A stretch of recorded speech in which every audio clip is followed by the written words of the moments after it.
അടിപൊളി. നിങ്ങൾ ഇത് കഴിച്ചോണ്ടിരിക്കുന്ന കാര്യത്തിൽ ഒരു സംശയമില്ല. അത്ര ടേസ്റ്റാ. നമുക്ക് വീട്ടിൽ പെട്ടെന്ന് ഉണ്ടാക്കാം. നിങ്ങൾ ഇപ്പം തന്നെ വീഡിയോ സേവ് ചെയ്തോ ഷെയർ ചെയ്തോ. നിങ്ങൾക്ക് എപ്പം ഉപകാരപ്പെടും. ഇത്രയും സാധനങ്ങൾ മാത്രമേ വേണ്ടൂ. അപ്പൊ നിങ്ങൾ ഈ സാധനങ്ങളെല്ലാം ഒന്ന് നോട്ട് ചെയ്ത് വെച്ചോ. വീഡിയോ എന്തായിട്ട് ഇപ്പം തന്നെ സേവ് ചെയ്ത് ഷെയർ ചെയ്ത് നിങ്ങൾക്ക് എപ്പാലും ഉപകാരപ്പെടും. ഫസ്റ്റ് തന്നെ ഒരു സുന്ദരമായ പാത്രത്തിലേക്ക് നമുക്ക് റവ ഇട്ട് കൊടുക്കാം. അതിലേക്ക് കുറച്ച് പാൽ ഇട്ട് കൊടുക്കാം. അതൊന്ന് കുതിർത്തി വെക്കട്ടാ. കുതിരാൻ മാത്രം പാൽ വെച്ച് കൊടുക്കണം. ഇഞ്ചി നന്നായിട്ട് മിക്സ് ചെയ്തിട്ട് നമുക്കൊരു 10 മിനിറ്റ് മാറ്റി വെക്കാം. ഗ്യാസ് കത്തിക്കാതെ നമ്മളൊരു പാത്രത്തിലേക്ക് നമുക്ക് കുറച്ച് RKG ഇട്ട് കൊടുക്കട്ടാ. സത്യം പറഞ്ഞു കഴിഞ്ഞാല് ഇത് നല്ല ടേസ്റ്റിലുള്ള ഒരു ഹൽവയാണ് കേട്ടാ.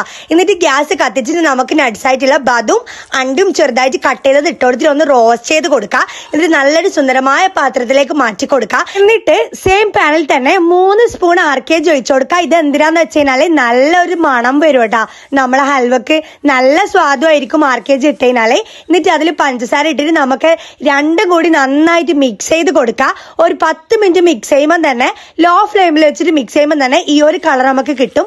നമുക്ക് അതിലേക്ക് റവയും പാലുള്ള മിക്സും കൂടി ഇട്ട് കൊടുത്ത് നന്നായിട്ട് 10 മിനിറ്റ് അങ്ങോട്ടും ഇങ്ങോട്ടും മിക്സ് ആക്കുമ്പോഴത്തേക്ക് നമ്മളെ ഹൽവന്റെ പകുതി സ്റ്റേജ് ആവും. എന്നിട്ട് നമ്മൾ RKGയിൽ വറുത്തിട്ടുള്ള നമ്മളെ അണ്ടിയും ബദും ഇട്ട് കൊടുക്കുക. എന്നിട്ടും നല്ലോണം ഇങ്ങനെ മിക്സ് ചെയ്ത് കൊടുത്താൽ പെർഫെക്റ്റ് ആയിട്ടുള്ള ഹൽവ റെഡിയായി. നിങ്ങൾ എന്തായിട്ടും വീട്ടിൽ ട്രൈ ചെയ്ത് നോക്കണം.